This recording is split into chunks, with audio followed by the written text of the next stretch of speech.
அதனுடைய 15வது வசனம், கர்த்தாவே உமக்கு காத்திருக்கிறேன், என் தேவனாகிய ஆண்டவரே நீர் மறு உத்தரவு கொடுப்பீர்.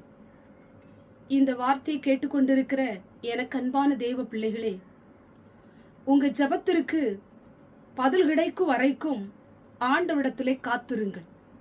நீங்கள் காத்திருந்தால் நிச்சயமாய் அவர் உங்களுக்கு பதில் கொடுப்பதற்கு வல்லமையுள்ள தகப்பனாய் இருக்கிறார். சில பேர் சொல்லுகிற வார்த்தை, நிறைய நாட்கள் நான் காத்திருந்துட்டேன், ஆண்டவர் எனக்கு எந்த பதிலுமே கொடுக்கல அப்படின்னு நீங்க அவசரப்பட்டு விடக்கூடாது.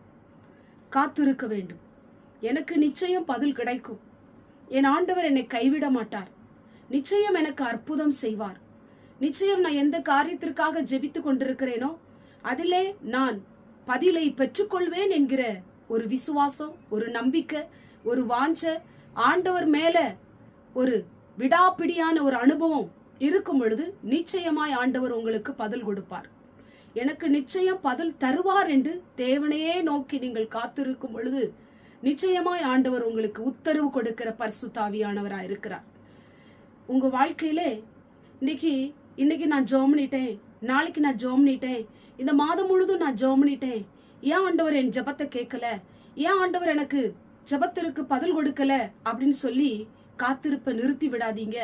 நிச்சயமாய் தொடர்ந்து ஜெபம் பண்ணிக்கிட்டே இருங்க. தொடர்ந்து ஆண்டவரை பிடித்து கொள்ளுங்க. தொடர்ந்து ஆண்டவரையே நம்பி இருங்க. அவர்தான் உங்களுக்கு பதிலை கொடுக்கிற தகப்பனா இருக்கிறார். பதில் கிடைக்கலன்னா முறுமுறுத்துறாதீங்க. பதில் கிடைக்கலன்னா அவசரப்பட்டு ஜெபத்தை முடிச்சிடாதீங்க. உங்க காத்திருப்ப முடிச்சு விடாதீங்க. தொடர்ந்து காத்து கொண்டே இருங்க. தொடர்ந்து அற்புதம் நடக்கும் வரைக்கும், தொடர்ந்து உங்க வாழ்க்கையில தேவன் பதிலை கொடுக்கும் வரைக்கும், தேவன் உங்களுக்கு நன்மை செய்கிற வரைக்கும், உங்களை ஆசீர்வதிக்கிற வரைக்கும் உங்களுடைய ஜெபத்தையும் உங்களுடைய காத்திருப்பையும் ஒரு நாளும் நிறுத்தி விடாதீங்க. அவர்தான் உடைய காத்திருப்புக்கு பதில் கொடுக்கிறவர். அவர்தான் உடைய காத்திருப்புக்கு தக்க பலனை கொடுக்கிறவர். அவர்தான் உடைய ஜெபத்தை கண்ணோக்கி பார்க்கிறவர். அவர்தான் உடைய ஜெப சத்தத்தை கேட்கிறவர். அவர் உங்களுக்கு பதில் கொடுப்பார். பிரச்சனையா, போராட்டமா, வியாதியா, உபத்திரவமா, நெருக்கமா, காத்திருப்பதை நிறுத்திடாதீங்க. பதில் கிடைக்கும் வரைக்கும் ஜெபம் பண்ணுங்க. நிச்சயமா நீங்கள் எதிர்பார்த்த காரியத்துல பதில் கொடுத்து உங்க தலையை ஆண்டவர் உயர்த்துவார், உங்களை ஆசீர்வதிப்பார். உங்க நம்பிக்கையை விட்டு விடாதீங்க. உங்க காத்திருப்பை விட்டு விடாதீங்க. உங்க ஜெபத்தை நிறுத்தி விடாதீங்க. ஆண்டவர் மேல நம்பிக்கையா இருங்க. ஆண்டவரை பிடித்து கொள்ளுங்க. நிச்சயமாய் உங்களுடைய ஜெபம் ஒரு பெரிய முன்னேற்றத்தை கொண்டு வரும். ஆண்டவர் உங்க ஜெபத்தின் மூலமாய் உயர்ந்த இடத்திலே உங்களை உட்கார வைப்பார். உங்க வாழ்க்கையில் இருக்கிற எல்லா தடைகளையும் உடைத்து உங்களை ஜெயமாய் நடத்துவார். உங்களை ஆசீர்வதிப்பார். கண்களை மூடி ஜெபம் பண்ணுவோம். எங்கள் பரிசுத்தமுள்ள நல்ல பிதாவை, கேட்டதான வசனத்தின் மூலமாய் ஆண்டவரே உம்மை நோக்கி நாங்கள் காத்திருக்கிறோம்.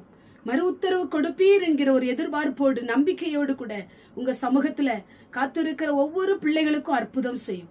காத்திருப்பின் மூலமாய் ஆண்டவரை தேடுவதை நிறுத்திவிடக்கூடாது. ஜெப தியானத்தை குறைத்து விடக்கூடாது. என்னென்ன காரியத்துக்காக ஜெபித்து கொண்டிருக்கிறாங்களோ தொடர்ந்து ஜெபிக்க உங்களுக்கு பலன் கொடும். தொடர்ந்து ஜெபிக்க ஆண்டவரே உங்களுக்கு உதவி செய்யும். ஆண்டுடைய கரம் ஒவ்வொருவரும் கூட இருந்து வழி நடத்தட்டும். இயேசுவின் மூலம் ஜெபிக்கிறோம் பிதாவே. ஆமென்.